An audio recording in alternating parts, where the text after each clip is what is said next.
Muito bem, vamos lá. Mais um pouquinho do debate. Ó, vou meter no freestyle, vou largar aqui em qualquer momento aqui na frente. Que Deus nos proteja, porque, né, a dificuldade às vezes é foda. Simbora. Repetem. E onde está a causa primeira? Você vai lá e estabelece dogmaticamente uma parada.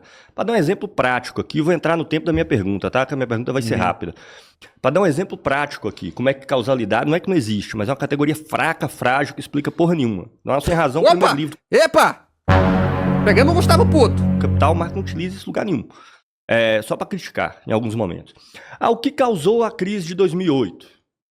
Causou a crise de 2008 foi as hipotecas hipervalorizadas de imóveis lá nos Estados Unidos. Tá, tudo bem, mas as pessoas deram calote nas hipotecas. Mas por que as pessoas deram calote nas hipotecas? Qual que é a causa disso? Por que as pessoas deram calote nas hipotecas? Porque se desvalorizou o preço dos imóveis. O imóvel valia 300 mil, passou a valer 150, a pessoa estava endividada, fez a dívida lá quando valia 300, ela tinha que pagar mais que o imóvel valia. Então foi isso que causou. Mas por que o imóvel desvalorizou? Ora, desvalorizou porque as pessoas passaram a comprar menos imóveis e teve oferta demais. E por que as pessoas passaram a comprar menos imóveis? Porque o poder de compra da massa da classe trabalhadora dos Estados Unidos reduziu, porque eles passaram a não ter mais o poder de compra que eles tinham antes e a produção de imóveis continuou no mesmo patamar. E por que o poder de compra diminuiu? Porque o salário reduziu, o poder de compra do salário reduziu, porque desemprego aumentou, porque emprego de alta qualificação saiu dos Estados Unidos. O que eu estou querendo dizer com isso? Já chegou na sociedade inteira. Você não chega na causa primeira. Você está entendendo? Que é a partir do qual explica todo o resto. Causa vai te dando uma ordem, só que a sociedade tem uma estrutura reprodutiva. Qualquer causa primeira que você coloca é arbitrário. Você fez um corte arbitrário ali, criou uma causa unilateral. Causa não explica nada. Causa não explica nada. É uma da categoria das mais fracas que existe. E no marxismo, o papel de causalidade é restritíssimo, é extremamente restrito. Quando você está falando de causa é porque não tem importância. Quer dizer só o seguinte, é aquele âmbito ali que você tem que estudar para entender. Né? Vou para a minha pergunta. E Santo Agostinho, decadência do Império Romano, colapso total do Império Romano, justamente quando a sociedade se fragmenta, o grau maior de individualização aumenta. Eu quero ver se achar Santo Agostinho, os estoicos, que nem é o indivíduo do liberalismo e de Mises, lá na Mesopotâmia, no Egito, em sociedades pré-generalização da propriedade privada. Tá? Nos Incas, nos Astecas. Você vai ver que esse indivíduo não existe. Ele não é concebível nessas formas de sociedade, tá? E o liberalismo... Gustavo Machado mandou R$5. Oi, Choco. Oi. Obrigado por reagir um vídeo em que participei. Vejo que estou influenciando pessoas. Gostei desse corte de cabelo. Um abraço, querido. Um abraço! O capitalismo projeta o indivíduo do capitalismo para a humanidade inteira. O Mises, né, indo mais além, como supra-sumo da vulgaridade... Eu tô entendendo aqui. O que o Gustavo tá falando é isso. Existe uma mania, e você já deve ter visto isso, eu moro no norte do Brasil, o que significa que aqui existem muitas tribos indígenas, muitos povos indígenas, e existe um argumento que eu escutei ao longo da minha adolescência inteira, que era assim, já que eu gosto de explorar o ouro e foda-se o meio ambiente, eu acho que o índio também gosta, o índio também quer ter carro caro, e aí... É uma mania que a gente tem de achar que o outro tem os mesmos desejos que eu tenho, que o outro quer fazer as mesmas coisas que eu quero, quando não é verdade. Muitas vezes o outro até faz as mesmas coisas que eu faço, não porque ele quis, mas é porque a gente vive em sociedade e essa sociedade foi influenciando o cara a fazer aquilo, tá ligado?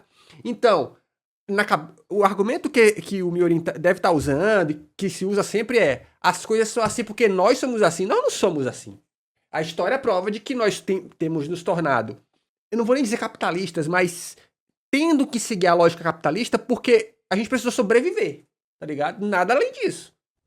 Ele projeta a realidade do mercado financeiro, de grupinho que fica metido comprando ação, bolsa de valores, para explicar a humanidade inteira. Isso é inconcebível em quase todas as formas de sociedade. E ele faz isso por quê?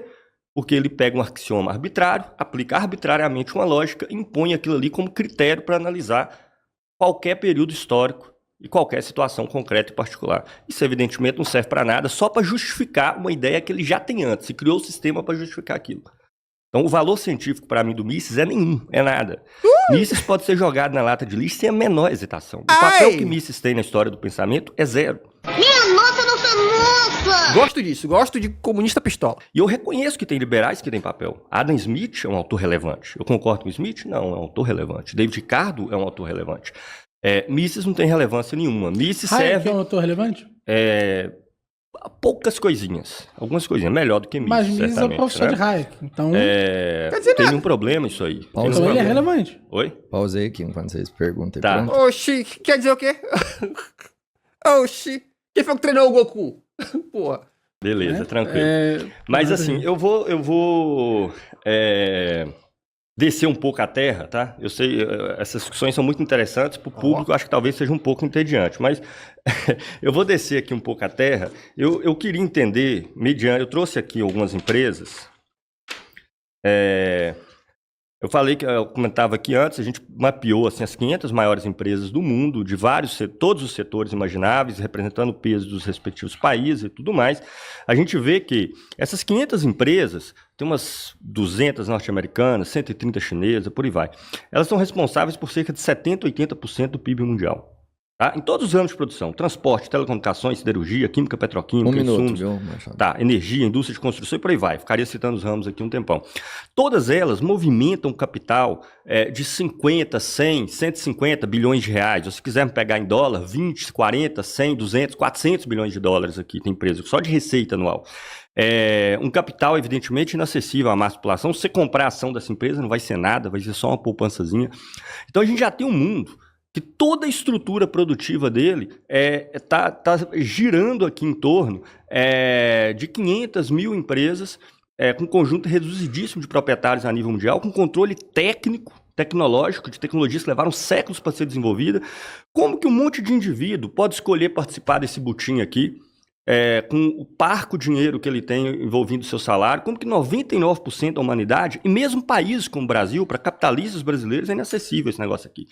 Então, como é que seria a sociedade anarcocapitalista? É a sociedade onde a gente tem 0,1% da população escolhe o que fazer com toda a população mundial e todo o restante da população pode escolher se fuder? Eita porra. Tá porra. Eu gosto de ver os caras, pô. Aí, aqui, ó, direto, papo direto. Eu fico surpreso, porque realmente você é um grande trotskista. Você, quando apresentado a Lá vem a papo do trotskista. Chato. questão lógica, mesmo tendo uma formação lógica que Trotsky nunca pôde ter, você devolveu o mesmo tipo de exemplo que ele deu. A igual a A. O que significa A igual a A, gente? O que significa A igual a A? É uma igualdade? Ele fala, não, tá vendo aqui, ó. Essa letrinha aqui é diferente dessa aqui. Ou seja, não é possível estabelecer essa estrutura de igualdade porque nós estamos sempre em movimento. Há uma observação... Eu não aguento! Acerca dessa estrutura que diz, ela apenas traz truísmos. Ela é superficial, vazia. Ele fala isso polemizando com um cara do sindicato, eu acho que era do sindicato, dizendo, não, esse pensamento burguês que ele estabelece, essa relação lógica, esse pensamento ele não pode definir a nossa forma de enxergar a história. O que deve definir essa forma? A dialética. A dialética deve observar os movimentos e identificar. Há aqui mais do que as relações lógicas. E para embasar esse ponto, além disso, você vai perto do Trotsky, na resposta dele ao Eastman. Eu achei muito interessante isso, porque Trotsky polemiza com o Eastman, Max Eastman, um dos mais ferrenhos anticomunistas. Ele diz, a noção da causalidade é uma noção fraca. Hume trouxe várias das questões fundamentais do porquê ela não tem potencial explicativo. Só que o problema nós estamos no século XXI. E o século XXI é conhecido pelas polêmicas que resultaram da disputa do problema da indução. Por quem? Karl Popper. Meu Deus do céu. Fuga das galinhas. Fuga Ai, das que galinhas. tristeza. Mas quando existe um Fuga ataque das desse galinhas. daí? Fuga das Que, galinhas. por esses mesmos Fuga das liberais que galinhas. você diz. Não, o método científico deles é impróprio, mas a estrutura deles é extremamente baseada nas causas. A estrutura da nossa ciência de hoje utiliza isso de uma forma generalizada.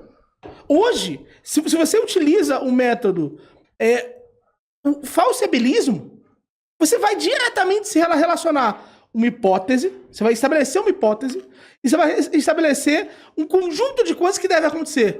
E você vai sempre o quê? Procurar uma repetição, que se dará através de uma causa, a repetição e o efeito. Que você vai procurar experiencialmente acontecer várias vezes. Então, há essa noção de que isso é o que constrói a nossa ciência hoje. Então, não, Gustavo. Quando você trata essas questões, eu juro pra você, Trotsky foi superado, ele foi vencido nessa questão. Por quê? Porque os marxistas foram vencidos nessa questão. O mundo caminhou para essa estrutura. O mundo recusou David Baum. O mundo recusou a plot wave. O mundo favoreceu a interpretação de Copenhague. O mundo favoreceu todos os elementos fundamentais sobre os quais nós não podemos afirmar, por exemplo, o localismo do mundo. Hoje, as desigualdades de Bell refutaram Einstein. Não é possível estabelecer de forma alguma, que esse mundo que você gostaria, que é o mundo em que a causa, a própria noção de causa é pouco concreta e direta, é um mundo que nós deveríamos... Silas Malafaia mandou R$5. Chato, muito ou chato. Meu Deus. Pelo amor de Deus. Aí, chat. Chat, mas 3 minutos, chat. Observar. Hoje há uma quebra significativa disso. E você pode dizer, não, eles estão errados. E eu vi você defendendo que eles estão errados. Eu vi você defendendo, não, a forma como eles raciocinam, quando eles pararem de raciocinar assim, quando o mundo parar de raciocinar assim, nós vamos ter uma modificação significativa em como nós aprendemos os problemas gerais. Quando essa metafísica parar de ser assim, então nós teremos um crescimento significativo e expressivo. Só que, para esse fato acontecer, nós precisamos primeiro dizer que tudo o que nós construímos hoje na nossa civilização ocidental são bases fracas. Então eu não vou assumir isso. O ônus é seu. O ônus do porquê esse método é ruim, por que nós não deveríamos utilizar essa estrutura, por que esses elementos lógicos que se seguem uns dos outros não deveriam ser utilizados, mas sim uma noção de movimento, mas sim as próprias noções da dialética, é seu ônus. Você precisa entender isso, porque a generalidade, o óbvio, por assim dizer, é o modelo que se construiu paralelo ao capitalismo, não para justificá-lo. Como eu bem sei que você vai utilizar os mesmos princípios que você utilizou para criticar o Mises, para criticar a própria ciência. E agora, sobre as questões, em algum momento, ao invés da gente subir o nível, você preferiu manter algo mais simples. Porra, irmão, é foda. Deixa eu ver os comentários aqui, como é que é. Cadê o debate? Caralho, é impressionante. Ó, teve isso aqui? Ih, mano, que tristeza, hein? Ó, a gente pulou aqui. Pelo amor... Três irmãos, a gente gosta muito de vocês. Deve ter ficado sofrido pra vocês, isso aí, hein? Porra, pelo amor de Deus. Ah, e se inscreve aqui nesse canal que tem vídeo de segunda a sexta. Beijo e tchau, obrigado.